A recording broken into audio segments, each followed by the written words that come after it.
दोस्तों डुगर विरसा की टीम तो यहाँ ले आई चुकी है झज्जर कोटली दे विच और अज असें खलोते हैं झज्जर कोटली दे विच के स्क्वेयर रेस्टोरेंट के अंदर। दोस्तों जिन्ना अस देख सकते हैं इतों के पकौड़े बड़े गै फेमस है, तो अज इतना आए पनीर के पकौड़े का खाना आया जिन्ना तुम देख सकते हो सारे सामने सामने फ्रैश पनीर के पकौड़े तले जा रहे हैं। तो साढ़े शेफ होर ने जेडे बड़े गै कलाकार ने कारीगर ने और ये साढ़े चौधरी साहब भी करना है। तो चौधरी साहब के हत्थें की चाह भी तुम देख लो दोस्तों।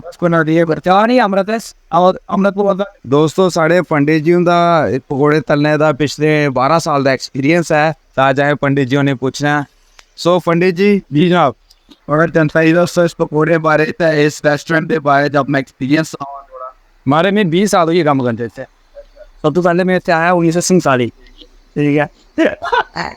उसके बाद क्या होया ये लभी है शमशेर अंकल उन्हें मैं आख्या बारे के काम शाम करना मैं आख्या कक्ख नहीं। तो उन्हें आख्या इतने हाल ओढ़िया तीनों काम दिया। पहली बार उन्हें ठेला खोलिया टीने वाला, फिर उन्हें पहली बार चाह के पकौड़े लाए। उसके बाद जेकी टी चला दी। उसके बाद 55 साल हुई है ये कढ़ाई ते कन्ने खुर्चा। ये मेरी जिंदगी दोस्तों इन्ना तो देख सकते हो क्या ब्यूटीफुल इस पकौड़े ने। हूँ जी चाह है चौधरी साहब आए मेरे 5 साल बाद।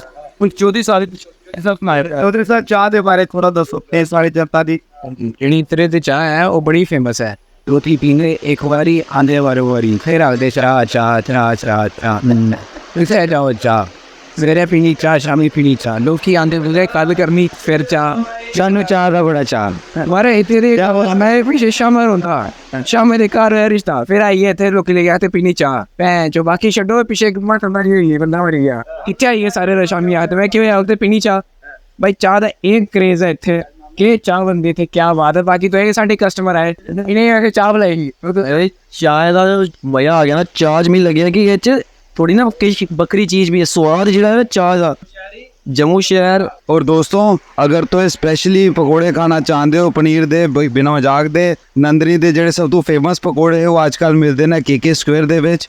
इतना जद भी तो आओ झज्जर कोटली इतना जरूर रुकना है एक बार पकौड़े जरूर खाने ने। डुगर विरसा का नाल जरूर लै गए इतना तो 10% डिस्काउंट भी मिलेगा एडिशनल और विजडम दी सब्सक्राइब भी करना दोस्तों, ठीक है। चलो फिर मिलने अगली वीडियो। धन्यवाद।